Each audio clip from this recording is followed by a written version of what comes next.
Well, folks, it's another day and another round of rainfall and a few storms working across the region. Thankfully enough, the atmosphere isn't as primed for any sort of intense thunderstorm activity, but we do have the sun breaking out. Looking out over D.C. here, clouds mixed in with that sunshine that's helping to make it feel a little warm and muggy ahead of some of this storm development. Now looking out over Hagerstown, much of the same picture, but looking down toward the south and west, you can already see a little bit of a gray sky developing as some of that rainfall is beginning to fire up along the Interstate 81 corridor, slowly working off to the east. There's our temperatures out there. We're already into the 80s at this hour. Off to the east where there is a little more sunshine. Leesburg already up to 84. Where the clouds have been across our western counties, definitely a little cooler in the 70s, showing the impact that has had. But all across the board, we're not dealing with dew points in the 70s. Thankfully enough, we had that yesterday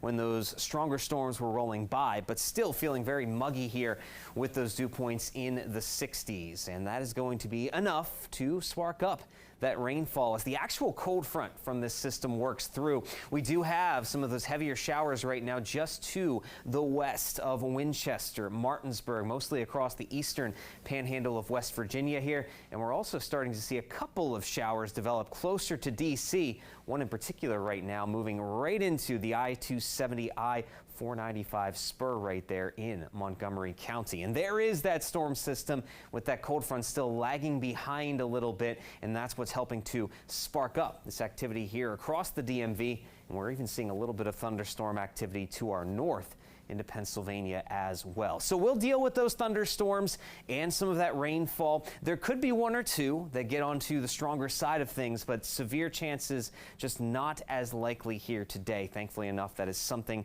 we don't have to worry about as much. As we go into your Wednesday, behind this cold front, we cool off a little bit by summertime standards. Upper 70s, low 80s. Not bad for your Wednesday. We'll stay dry and sunny on Thursday before we see rain chances return heading into the weekend as we gear up. 4th of July coming right around the corner, folks. Time certainly is flying here. But let's talk about those storms again as we roll into the afternoon, and some of this activity ends up into areas that are picking up a good amount of sunshine right now. There you have it. We'll see just a broken line of that rainfall and some of those thunderstorms working across the region. Much like yesterday, some of us won't see any sort of rainfall or storm activity. Others, though, will get hit by this line as it continues to roll through. And again, you can see those heavier pockets of rainfall mixing in here because we stayed relatively dry and quiet across the D.C. metro area yesterday. This rainfall shouldn't be much of a cause for concern in terms of any sort of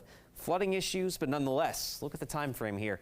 4, 5, 6 o'clock. That's when you're going to run into the most active stretch of weather with this rain and storm activity moving through. And then by 7, 8 o'clock tonight, most of this activity will be kicking out of here, and we will be quieting down very quickly as we head into your Tuesday night. So just one last burst of rainfall here today, but we do pick up a couple of drier days tomorrow and on your Thursday. But there it is. As temperatures spark up into the upper 80s, we'll also bring back rain chances as we go into the upcoming weekend.